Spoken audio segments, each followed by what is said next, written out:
My name is Rhoda Moss Latimer, and I'm with Colibri Real Estate, where we transform lives one home at a time. I've been in the real estate business for over 20 years, and I've been teaching since 2006, and I love helping you become a money-making agent. Today, we're going to dive into the cost approach of appraising properties. Sometimes you may see this written out as the cost depreciation approach or the cost minus depreciation approach. It's all the same thing. Let's break it down step by step. To calculate the value using the cost approach, we take the reproduction cost of the building, subtract any depreciation, and add back in the land value to estimate what the value of the property is today. This method is typically used for special purpose properties where comparable sales are not available and where there's no income to appraise using the income approach. Let's take a look at the question here. It asks, you are appraising a 5-year-old single-family residence. The total living square footage is 27,000 square feet, and the garage is 1,000 square feet. Cost estimating services base construction costs per square footage on livable area at $72 per foot and $40 for the garage. The question here is to calculate the reproduction cost of the structure. In this case, you're not asked to do anything with depreciation, so don't worry about how old the building is. All you need to do is figure out the reproduction cost. We know there are 2,700 square feet of livable area times $72, which we're told in the question is the cost to reproduce that. If we multiply that, then the cost for the living area to reproduce it today would be $194,400. We know there's 1,000 square feet garage and it is $40 a foot to reproduce that. So 1,000 times 40 would be $40,000. If we add these two together, the reproduction cost on this property today is $234,400. Now, I started off saying you usually use this on special purpose properties. Why would you use it on a single family home? In this case, the appraiser may be using all of the approaches that are available to them, or the appraiser may be using it because they simply are no comparable properties available. Now let's go one step further to another question. This one says, calculate reproduction cost of the following property using the cost depreciation approach to value. They've told you that the lot size is 200 by 100 and the land value is $50 per square foot. Dimensions of the structure 100 by 125. Cost per square foot estimated at $250. The age of the building is 7 years and the economic life is 60 years. Now let's take a look back at what they're actually asking you to do. The question asks to calculate the reproduction cost of the following property.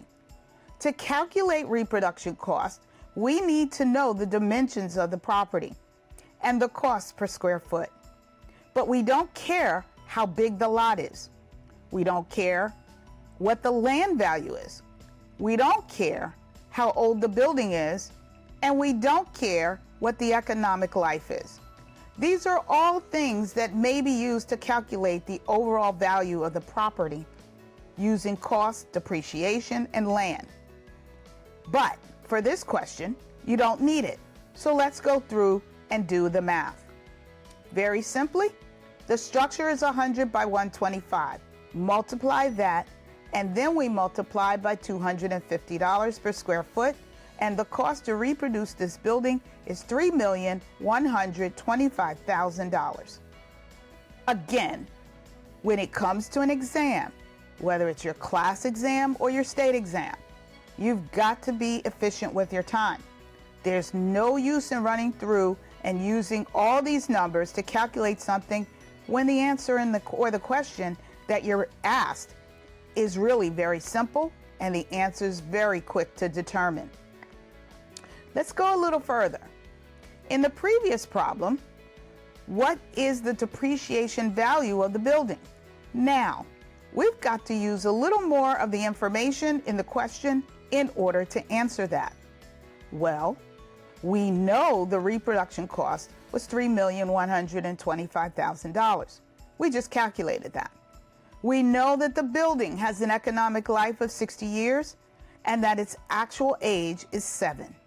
In other words, it's 7 years old, but it's expected to last 60 years. If we take the $3,125,000 divided by 60, it will give us the amount of the depreciation per year. Multiply that by 7 years, since that's how old the building is, and we'll find that the cost depreciation as of this point is $364,583. Now let's take it one step further. If we take the reproduction cost at $3,125,000, subtract the depreciation, then the depreciated value will be $2,760,417. Let's go one step further. Now, Joe purchased a building valued at $295,000 with an estimated 25-year useful life. Joe owns the building for 6 years, and the question says, using straight line depreciation, find the depreciated value of the building today. Same concept. We figure out the reproduction costs, subtract any depreciation that will give us the building value. The cost in this case, he paid $295,000. The building is 6 years old. So if we take the $295,000, divide that by 25, it will give us the depreciation for each year. We multiply it times 6, since the building is 6 years old, and the depreciation is $70,800. Therefore, the depreciated value of this building today would be $224,200. Again, on these questions, make sure when you're answering the question that you're answering what is actually being asked. In this case, we could have asked you the reproduction cost. They could have asked you the total depreciation, but they didn't. They asked you what the building value is at the end of 6 years, which is the question that you had to answer. That's it for today's session on the cost approach to appraising properties. I hope this helps you understand the approach to these questions. And thanks for watching. If you found this video helpful, don't forget to hit that button and subscribe to the Colibri Real Estate channel for more tips and tricks. Good luck and see you next time.